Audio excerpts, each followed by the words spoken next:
इमदाद सुमरो, इमरान खान के एक वजीर नाअहल हो गए, एक अनकरीब होने वाले हैं या नाअहली के दहाने पर हैं, और एक ने तो माफ़ी मांगकर जान छुड़ा ली है। लेकिन वो वजीर नहीं है, वो हैं जिन्होंने पहले इमरान खान से जान छुड़ाई, अब इलेक्शन कमीशन से माफ़ी मांगकर जान छुड़ाई है।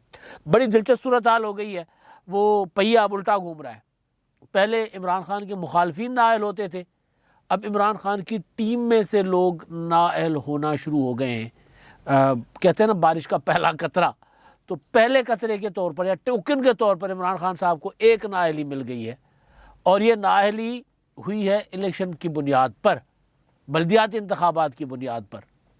कौन नाअहल हुए हैं मैं आगे चलकर बताता हूँ। जो होने वाले या जिन पर तलवार लटकी है, तलवार लटकी कह सकते हैं ना हम, क्योंकि इलेक्शन कमीशन में फैसला है, फैसला क्योंकि वो अदालत का अख्तियार इलेक्शन कमीशन के पास, लिहाजा हम अंदाज़ा लगा सकते हैं, प्रेडिक्ट इस तरह कर सकते हैं कि जो हालात, जो वाक़यात, जो सबूत हैं, जो उसको अगर जायज़ा लिया जाए और जो अली अमीन गंडापुर ख़ुद अपने ख़िलाफ़ सबूत पेश करते फिर रहे हैं उनका जायज़ा लिया जाए, तो फिर यही कहा जा सकता है कि अगर एक वज़ीर नाअहल हो गए तो फिर ये कैसे बचेंगे। बच जाएँ तो किस्मत है। अब कहानी ये है कि अली अमीन गंडापुर साहब ने डेरा इस्माइल खान में जो उनके तहसील सिटी नाजिम का जो इलेक्शन है, उनके भाई इलेक्शन लड़ रहे हैं पीपल्स पार्टी के फैसल करीम कुंडी और JUI के कैंडिडेट के सामने। 13 को इलेक्शन है। पहले मरहले में इलेक्शन हो रहा था, अवामी नेशनल पार्टी के कैंडिडेट वहाँ पर कत्ल हो गए, इलेक्शन नहीं हो सका। अब अगले मरहले में या अगले मरहले में नहीं, लेकिन अब वो जो इलेक्शन मुलतवी हो गया तो 13 को इलेक्शन हो रहा है। पहले मरहले में नहीं हो सका तो 13 फरवरी को हो रहा है। उस इलेक्शन के लिए वो मुहिम तो ज़ाहिर है दोबारा सबने चलानी है। पीपल्स पार्टी और ANP में आपको खबर दे चुका था कि उन्होंने वहाँ पर एडजस्टमेंट कर ली है। ANP ने पीपल्स पार्टी के सामने कैंडिडेट नहीं दिया, JUI तनतनहा वहाँ पर मुकाबला कर रही है। इमरान खान साहब के फैसल करीम कुंडी साहब गिरती हुई मकबूलियत, पैसे और रियासती ताकत के ज़ोर पर इलेक्शन लड़ रहे हैं। ये मैं इल्ज़ाम नहीं लगा रहा, सरेआम नज़र आ रहा है। उनकी वीडियोस मैंने आपको जो पहले इसी मुद्दे पर एक वीडियो बताई थी, जिसके दौरान इलेक्शन कमीशन ने नोटिस भी लिया था अली अमीन गंडापुर साहब की। वो वहाँ पर डेरों पर जाते हैं, खिताब करते हैं सराइकी में, उर्दू में। वो वहाँ पर कहते हैं कि जी मेरे मुखालफिन को तो कुछ नहीं मिलना, वो जीत कर भी आएंगे तो भी वो इलेक्शन अपना बल्दियाती इदारों में दाखिल नहीं हो पाएंगे। जो चपड़ासी, जो चौकीदार उनकी को चाय पिलाएगा, फिर इतनी बड़ी गाली देकर कहते हैं फिर चौकीदार के साथ में चाय वो कर दूंगा उसके साथ। तो वो वीडियो चला चुके हैं, आपको सुनवा चुके हुए हैं। उसमें ये भी कह चुके हुए हैं अली अमीन गंडापुर साहब कि जो हमारे हारे हुए कैंडिडेट हैं उनके तरक्याती काम शुरू हो गए हैं, और जिन कैंडिडेट्स ने हलफ नहीं लिया 1-1 करोड़ रुपया तो उनके तरक्याती कामों के आ चुके हैं। 6 करोड़ रुपये तो मैं जारी करवा चुका हुआ हूँ। यानी ये अली अमीन गंडापुर साहब अपने भाई का जो इलेक्शन जीतने के लिए जो लोग शामिल हो रहे हैं उनको इस तरह सरकार का पैसा इस तरह दिखा रहे हैं, और फिर साथ उनके धमकियाँ और फिर पीछे खड़े हुए बंदूक बरदार लोग। ये मैं तस्वीरें चलेंगी आपके उस पर स्क्रीन पर, आप देखिएगा अली अमीन गंडापुर साहब की।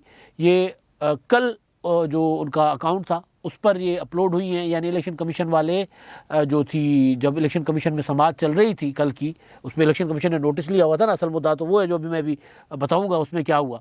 तो वो उसमें उधर चल रहा था इलेक्शन कमीशन की जो समाअत चल रही थी, और उधर उनके फेसबुक पेज पर ये चीज़ें अपलोड हो रही थी या अपडेटेड हो रही थी। फिर ये कल की हैं, परसों की हैं, लेकिन तस्वीरें हैं कि लिखा हुआ है साफ साफ कि जी वफाकी वज़ीर अली अमीन गंडापुर इलेक्शन मुहिम पर हैं, और इलेक्शन मुहिम वो चला नहीं सकते। पीछे लोग खड़े हैं, जदीद असला लेकर खड़े हुए हैं, वो सरकारी गार्ड हैं, प्राइवेट गार्ड हैं, जो भी हैं, लेकिन असला इलेक्शन कमीशन के दौरान असले की नुमाइश। अव्वल तो वफाकी वज़ीर इलेक्शन मुहिम चला नहीं सकता। अगर वो इलेक्शन मुहिम चला रहा है, कानून की खिलाफ वर्जी करते तो फिर 2 आतिशी खिलाफ वर्जी भी। एक इलेक्शन मुहिम चला रहे हैं, दूसरा मुसल्ला लोगों को लेकर असले की नुमाइश करते हुए फिर रहे हैं, और साथ साथ तीसरा तकरीरों में धमकियाँ भी लगा रहे हैं। तो इसी वजह से मैंने कहा कि अली अमीन गंडापुर साहब खुद अपने खिलाफ सबूत पेश कर रहे हैं। अब कल इलेक्शन कमीशन में इन जो वीडियो मैंने जिसका जिक्र किया, उससे पहले उनकी जो तस्वीरें वगैरह आई थी, तो उस पर उन्होंने नोटिस लिया था इलेक्शन कमीशन ने उनके खिलाफ। नोटिस लेकर कल उसकी समाअत थी। कल समाअत के दौरान उनके पेश हुए वकील, और वकील साहब ने बताया कि जी अली अमीन गंडापुर साहब को तो हो गया है कोरोना, वो हो गए हैं कोविड में मुब्तला, लिहाजा वो नहीं आ सके, हमें तारीख चाहिए।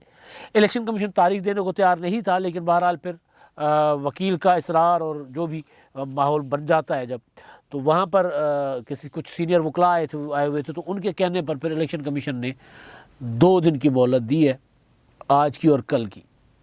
जुम्मे को 4 को दोबारा उसकी समाअत है और उसमें सबूत इलेक्शन कमीशन के पास तगड़े पड़े हुए हैं। अब इलेक्शन कमीशन वो अगर जो एक फ़ैसला कर चुका हुआ है कल ही, उस फैसले के मुताबिक इलेक्शन कमीशन आगे बढ़ता है तो फिर बचत नज़र नहीं आ रही। कम से कम एहलियत जाती है नहीं जाती, लेकिन कुछ ना कुछ हो ज़रूर रहेगा अली अमीन गंडापुर साहब के साथ, क्योंकि सबूत तगड़े हैं। वो वीडियो जब हम सुन रहे हैं तो हमें ही लग रहा होता है, हम जो कानून से इतना वाकिफ़ नहीं है, इलेक्शन कमीशन के अमूर से इतना वाकिफ़ नहीं है, जिनके पास अख्तियार नहीं है, वो भी देखते हैं कि कहते हैं कि यार ये तो सीधा सीधा सरासर भाई तो क्या हो। लेकिन बहरहाल अब इलेक्शन कमीशन अगर कंप्रोमाइज़ हो, ये हम नहीं कह सकते, अगर इलेक्शन कमीशन जो फैसला करेगा उनके ऊपर है। अब दूसरा, जिस साहब ने माफ़ी मांगी, वो जो नाअहल हुए ना, उस पर मैं बाद में आता हूँ। जिस साहब ने माफ़ी मांगी है वो वज़ीर आज़म इमरान खान साहब के मुआविन थे ज़राअत पर, जमशेद इकबाल चीमा उनका नाम है। NA 133 का पार्टी का टिकट लिया ज़िमनी इंतखाबात में। टिकट लेने के बाद अपने जो तजवीज़ और तायद कुनिंदा ऐसे जमा करवाए जिनका वोट ऐसे एसओ से करवाई तजवीज़ और तायद अपनी कागजात में, जिनका वोट इनके हल्के में दाखिल नहीं था, वो यहाँ के वोटर ही नहीं थे इनके हल्के के, तो इसी बुनियाद पे उनके कागजात हो गए मुस्तरद। और फिर ये बात इमरान खान साहब के कानों तक गई कि जी उन्होंने पार्टी की गिरती हुई मकबूलियत की वजह से कागजात मुस्तरद करवाना मुनासिब समझा, वरना इलेक्शन तो 8-10-15 करोड़ से भी ज़्यादा लग जाएंगे। क्योंकि आसिफ जरदारी ने, पीपल्स पार्टी ने जो कैंडिडेट उतारे थे, शहबाज गिल साहब नहीं, वो दूसरे गिल साहब, असलम गिल साहब, तो उनके पास पैसा तो नहीं था, लेकिन आसिफ जरदारी साहब ने उनको पूरे सहूलतकार दे दिए हुए थे, माली सहूलतकार, ठीक ठाक पैसा पीपल्स पार्टी ने लगाया था। मुस्लिम लीग नून को पैसा लगाने की ज़रूरत ही नहीं थी। मुस्लिम लीग नून का तो लाहौर में मतलब वो किसी को भी खड़ा कर दे वो जीत जाएगा। मुस्लिम लीग नून को थोड़ी बहुत मेहनत करनी पड़ी, पीपल्स पार्टी के कैंडिडेट के तगड़े इलेक्शन कैंपेन की वजह से पूरी की पूरी पार्टी बैठ गई थी। और फिर पीपल्स पार्टी ने चमत्कार भी किया कि 32,000 वोट लिए। तो वो पता चल गया था जमशेद इकबाल चीमा साहब को कि भाई ये इलेक्शन 8-10 करोड़ से कम पे नहीं पड़ेगा, तो लिहाजा बेहतर यही है कि 8-10 और हारना 8-10 करोड़ खर्च करके हारना, और वो भी अपनी हुकूमत हो, पंजाब में भी मरकज़ में भी, तो भी हारना। तो उन्होंने कागजात अपने मुस्तरद करवा दिए। ये बात इमरान खान साहब तक पहुँच गई थी कि उन्होंने जान के टेक्निकली अपने आप को नॉकआउट करवाया है ताकि पैसा भी खर्च ना हो, बेइज्जती भी ना हो। शुरू में जो होना है वो हो जाए, बाद में होता है वो ज़्यादा बुरा होता है। ख़र्चा भी हो जाए, ख़र्चा करके बंदा बेइज्जत हो तो अच्छा नहीं लगता। तो ये बात इमरान खान साहब तक पहुंच गई। तो इमरान खान साहब ने उनको इलेक्शन में लड़े, बाज़ार इलेक्शन से तो बाहर हो गए, इमरान खान साहब ने उनको वापस मुआविन का ओहदा नहीं दिया, अभी तक नहीं दिया जमशेद इकबाल चीमा साहब को। जमशेद इकबाल चीमा साहब ने अपने कागजात मुस्तरद होने की वजह से इल्ज़ाम लगाया था टीवी टॉक शोज़ में बैठकर, वो वीडियो बड़ी वायरल हुई, गरीदा फारूकी का प्रोग्राम था, उसमें बैठकर उन्होंने इल्ज़ाम लगाया था कि इलेक्शन कमीशन पैसे पकड़ता है, इलेक्शन कमीशन ने पैसे पकड़े हुए और मुझे बुलाया, मैं इलेक्शन कमीशन में साबित करूंगा। इलेक्शन कमीशन ने बुलाया तो इतना बड़ा माफ़ीनामा लिख करना, इतना बड़ा, पूरा का पूरा, ये कागज़ छोटा है, इससे बड़ा माफ़ीनामा, गैर मशरूत माफ़ी। अच्छा, माफ़ियाँ इनसे मंगवा लो, इमरान खान भी माफ़ियाँ मांग चुके हैं कई बार इस तरह के इल्ज़ाम लगा कर।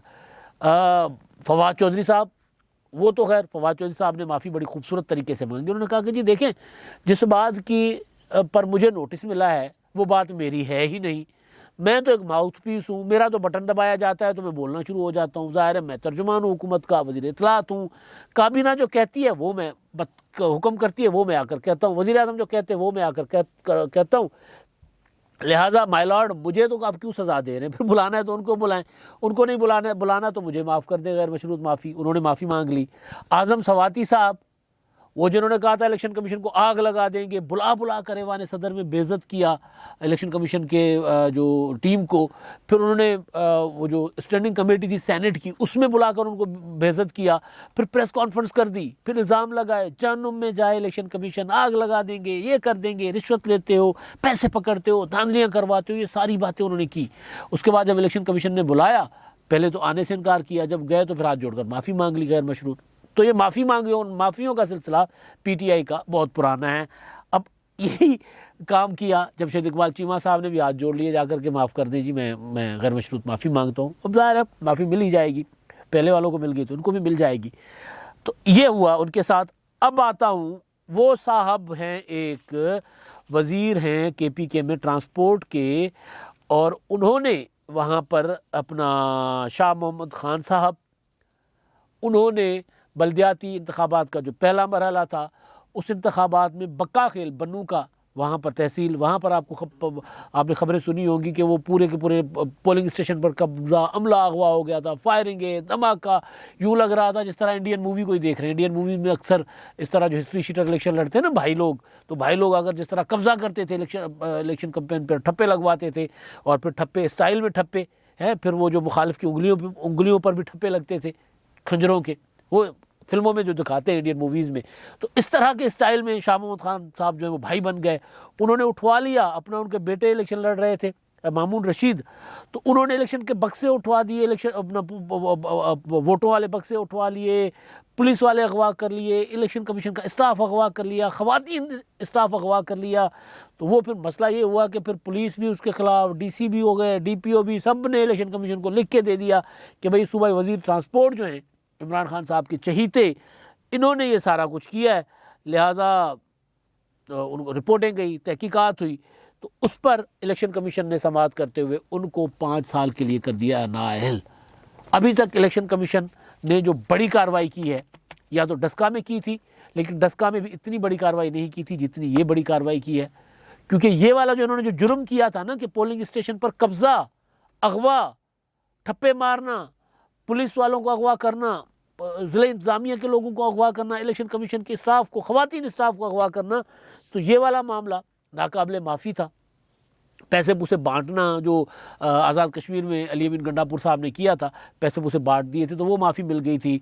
इसी तरह अली अमीन गंडापुर साहब ने अपना पिछले इलेक्शनों में जो धमकियाँ शमकियाँ लगाई थी, वो माफ़ी मिल गई थी उनको।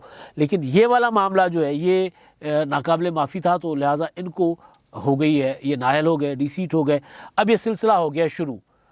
अब PTI का जो अगला जो इलेक्शन है बल्दियाती इंतखाबात खैबर पख्तूनख्वा का मार्च में होना, तो उससे पहले लगता है कि औरों के ख़िलाफ़ भी कार्रवाई होंगी, क्योंकि बाज़ तो इन्होंने आना नहीं है। ये जो आप देखें ना, इलेक्शन कमीशन नोटिस पे नोटिस भेजता है।